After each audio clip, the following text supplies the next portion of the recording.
Coming to you from beautiful downtown Santa Rosa, this is the Backstage Sonoma podcast. And now, here's your host, Steve Roby.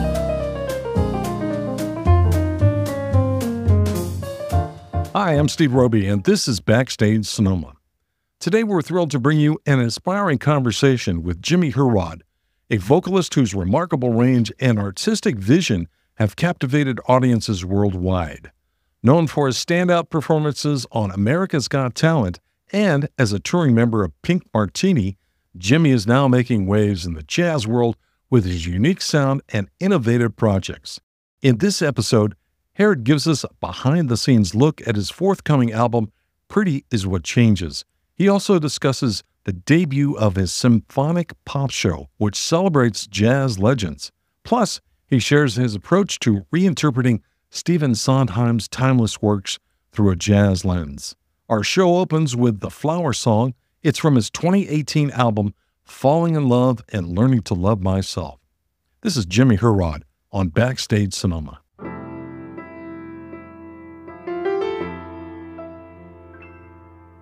Love, what is life if not shared by two? You love things that are honest and willing to bloom for you. My heart beats in a rhythm you understand. Still love, long as a path that we must command. I wanna grow with you, grow with you. I wanna become much more. I wanna grow with you, grow with you. I wanna become much more. Da, da, da. Trust, what is the point if not placed in you? We learn only forgetting the very truth that in time we go, parting in ways like the seasons do. But believe, beauty can live in a memory. I wanna grow with you, old with you. I wanna become much more. I wanna grow with you, old with you. I wanna become much more.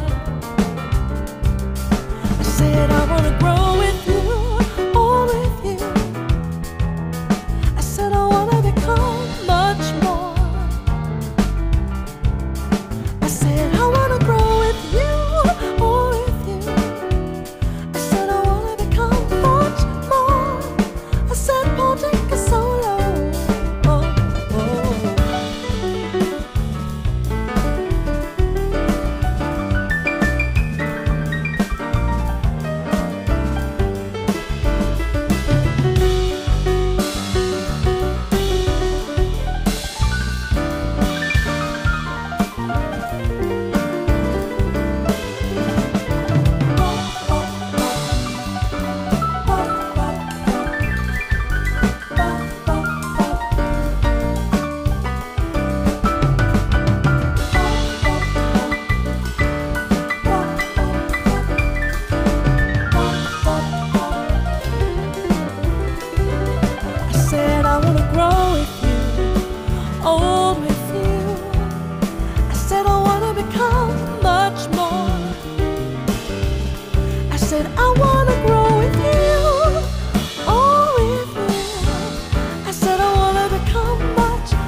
That's The Flower Song by singer-songwriter Jimmie Herrod. It comes from his album Falling in Love and Learning to Love Myself, which is available now. And Jimmie Herrod joins me now Hi, Jimmie. Welcome to Backstage Sonoma. Hello. Thank you for having me today. How are you? Good, good. So glad you could be here. Really thankful to be invited. Thanks for playing a little bit of my music as well. Absolutely. Jimmie, some of our listeners might be new to your music. How would you describe your unique vocal style and the musical journey that led you to this point? I've been influenced, like many artists, by other artists from across the spectrum of what we call genre in music. I think some landmark singers for me have been echoed probably by many others. My mother loved Whitney Houston as a child, and so, of course, I heard lots of that in the house. But as I went into high school and listened to some rock music as well, I started getting into a lot of that, but also Karen Carpenter is one of my role models of role models when it comes to singing and an appreciation for lyricism and storytelling. And so I've had the pleasure of getting to perform music in many different settings, in genres. I went to school for jazz voice initially, and then switched to composition and did a lot of writing, of course, for my own voice. But during that same time, I was doing chorus work. I did musicals. I did weird art pieces that college students write that are nonsense syllables and music. All of it has been eternally intriguing to me. And so I think even as I fast forward into the last, we could almost say 7 years of my experience, I've been singing and touring with the band Pink Martini around the world, which they've been super generous to open their doors in that way. I think it's easy to imagine how many people would love an opportunity like that. And at the same time, in awareness for how rare an opportunity is like that. And so I like to say that band is really the brainchild of sort of the two long-standing individuals, Thomas Lauderdale, the founder, as much as China Forbes, the long-standing lead singer of the group, but not just lead singer, writer, contributor, collaborator, some of the most beloved songs China wrote. And so I've been touring with them, but just months before that, I was singing with electronic dance music band EDM group Odessa on Jimmy Kimmel. Wow. And so music is always going to be music to me. Wow. What a diverse career. And you mentioned performing with Pink Martini, but you've also done some solo projects and symphonic collaborations. What has been one defining moment that stands out for you so far? I almost want to say two, if you could humor me. One in particular, I think, is being invited all around the world, Pink Martini, but some of their most noteworthy venues that they've gotten to play have been places like the Hollywood Bowl, and then I think they've done 3 or 4 shows over the past 30 years at Carnegie Hall, and I just recently got to do that show with them for the first time. And if you know anything about that band, the concept is more, not less is more. Exactly, I know. I've covered 2 of their shows. I laugh because it was a really long show. They wanted to showcase everything that they could fit into 2 hours and 40 minutes, which there's so much more than that. But they had me at that show, and that was a uniquely special moment. There are very few venues that kind of have that international world recognition. And so I've been singing mostly with them for the past 7 years, just a handful of songs, but in its own way, I guess there's a compliment mixed in there that they trust everyone that they invite on a stage with them. But especially for a show like that, they trust what we each uniquely can provide. And so that was a highlight moment. I would say, though, another one for me that I guess I'm going to reference another moment with them is the first time I performed in Europe was with the band. And I remember being in Paris with them on this huge stage in this country that I didn't speak a lick of the language at the time. And there being all these people for this sold-out show. And I think it was just the epiphany moment. Another thing about that band is a lot of their initial success has a lot to do with France and experience they had and response. That's the word I'm looking for, the response from the French-speaking world towards them. And so to be welcomed in with them 20-something years into their career and to have such a warm response, and to be in this place where not all of us are going to have highlights of that sort. But I've been thankful for, especially like you mentioned, the symphonic spaces. I've been doing stuff with symphonies since 2014. but that's only ramped up more and more. And so that's been a huge part of my current world too. Right. So are there any collaborations or venues still on your bucket list? The rest of the world. Why not? Yeah. I've mostly seen Western Europe, so a little bit of Asia. So there's a whole big world out there. Yeah, and there absolutely. are tons of unique artists that I would love to say I shared the stage with. I've been super fortunate, especially through the Kennedy Center in Washington, D.C. They've had me 5 times in the last 5 years, a part of different things. And so I've gotten to sing alongside huge names like Renee Fleming and Layla Hathaway and many others. And it's just, those are spaces that no one has to invite you in. But I've been really lucky to have a career that has been a wide array of things, but also when you say yes to more things, more doors open. And I try to really hold that philosophy and always be prepared when the door does open. So there's more to come. Hopefully, yeah, let's hope. You've reimagined Stephen Sondheim's work, especially in the next song we're going to play. It's called Any Moment. What drew you to the Sondheim songbook? Not easy to say. Hey, new tongue twisters. How did you make it your own? I did one of his shows in high school. I immediately fell in love. I made my mom buy like the double disc CD set with the track. I played the prologue. This song is from Into the Woods, and the opening of that show is a 12-minute prologue number where basically everyone's on stage, and it's a medley of all these different themes from the show. And I just played that thing out. And as I went into college, my love for Sondheim grew and some of it became more refined. But this recording you're going to hear is an arrangement of one of the songs, from that first introduction to his music. And since then, there have been many other arrangements, but I think we'll talk about that more after the song. Sure, yeah. Well, here's Jimmie Herrod with a performance of Any Moment here on Backstage Sonoma.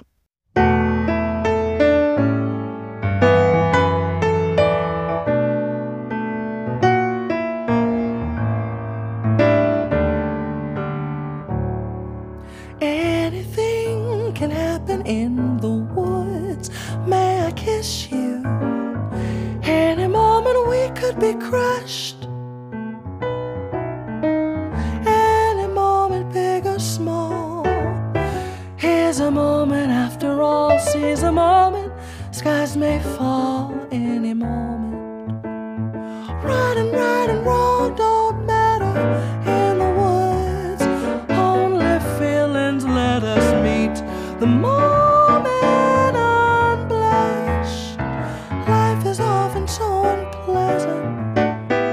I bet you know that as a peasant, best to take the moment present as a present.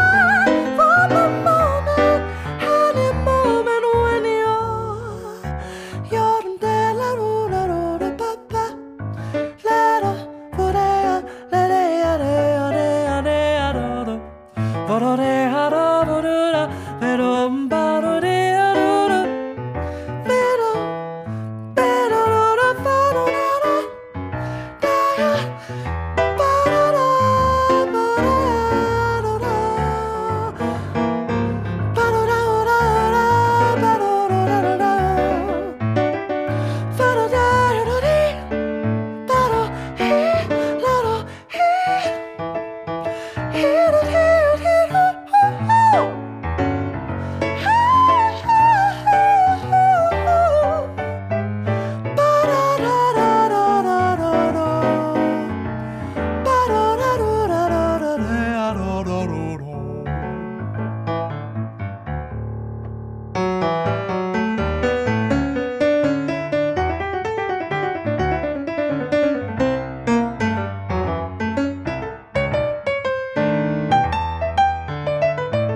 Once again, please let your hesitations be hushed. Any moment, big or small, is just a moment after all. Seize a moment, skies may fall. Any moment, this was just a moment in the woods. How a moment shimmering and lovely and sad.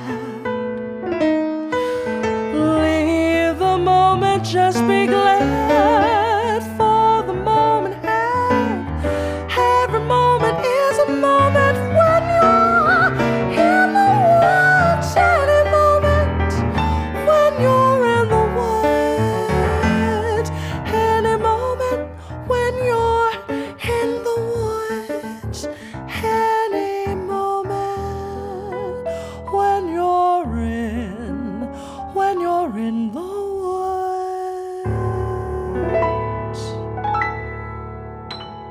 That's singer Jimmie Herrod with Any Moment. Jimmie is my guest today. Jimmie, let's talk about your forthcoming album. I understand it has a working title right now called Pretty Is What Changes. Can you share what inspired this project and how it reflects on your growth as an artist?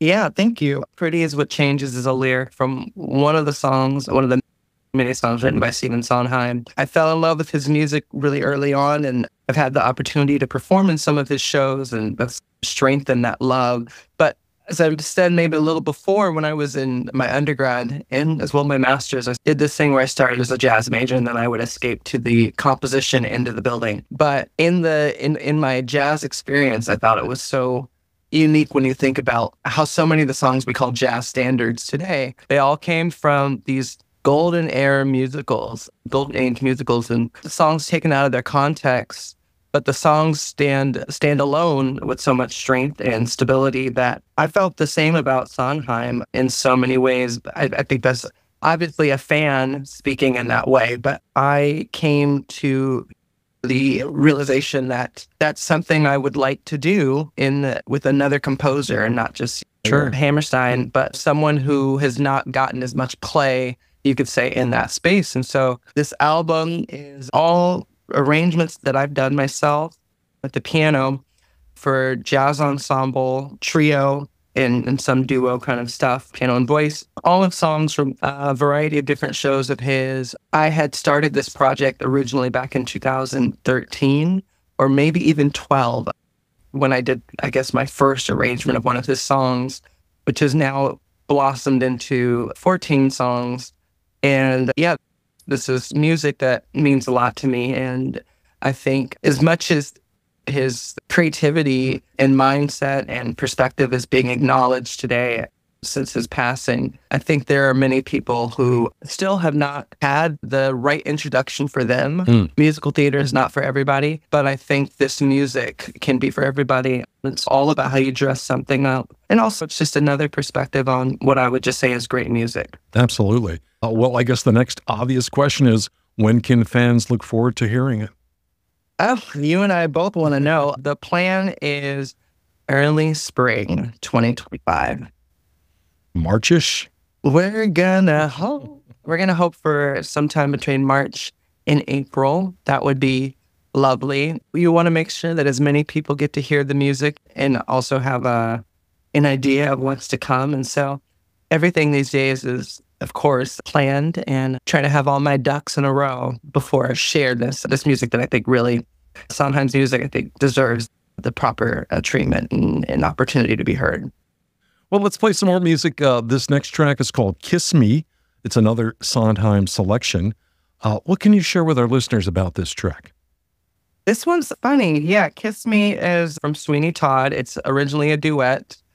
If you're familiar with the show, without giving much away, there's someone who doesn't want to marry someone else. And this is me attempting to lean into the panic of that while also singing the duet by myself. So you get a little bit of the all over the place energy within it. Yeah. And for our listeners, go check out Sweeney Todd. It's worth it.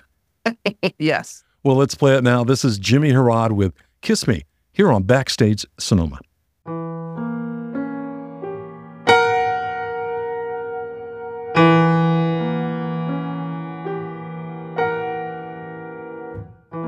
He means to marry me Monday. What should I do? I'd rather die.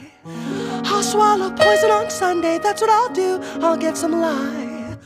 Oh dear, was that a noise? I think I heard a noise. It couldn't be. He's in court. He's in court today. Still there was a noise. Wasn't that a noise? You must have heard that. Kiss me, oh sir, I miss, oh sir. If he should marry me Monday, what will I do? I'll die of grief. 'Tis Friday, virtually Sunday. What can we do with time so brief? Behind the curtain quick, I think I heard a click. It was a gate. It's not the gate, we don't have a gate. Still there was a wait. There's another click, you must have heard that. Oh, kiss me tonight, kiss me. I mean tonight the plan is made. So kiss me, won't feel a fright. Say, did I love you?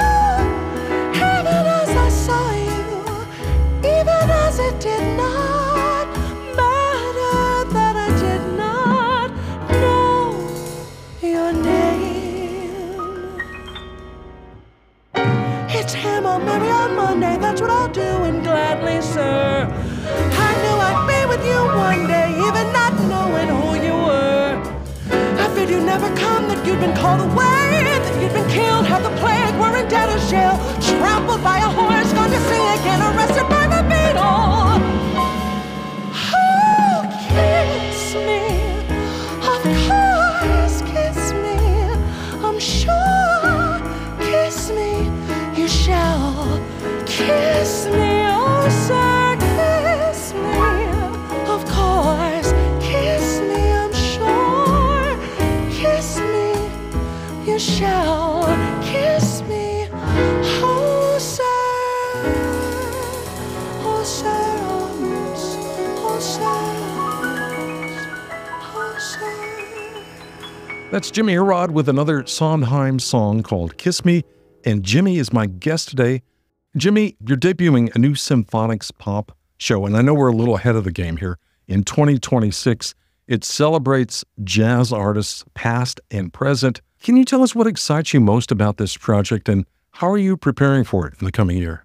I am super excited about this project because I think as somebody who, grew up listening to what we could call pop music, I think improvisation is the through line that a lot of people associate with jazz. There are singers that come from a variety of backgrounds, gospel, jazz, pop, etc., folk, that are the storytelling narrative is also so deeply ingrained in that. And as I said before, some of these songs come right out of shows within the jazz tradition. And so one of the things I'm excited about with this show is performing some music that clearly is hitting the nail on the head in terms of I identify this as jazz, but then there's also picking selections by singers who sort of straddle that line more of soul or jazz or pop soul, blue-eyed soul, whatever you might want to call it, picking songs with a rich harmonic language.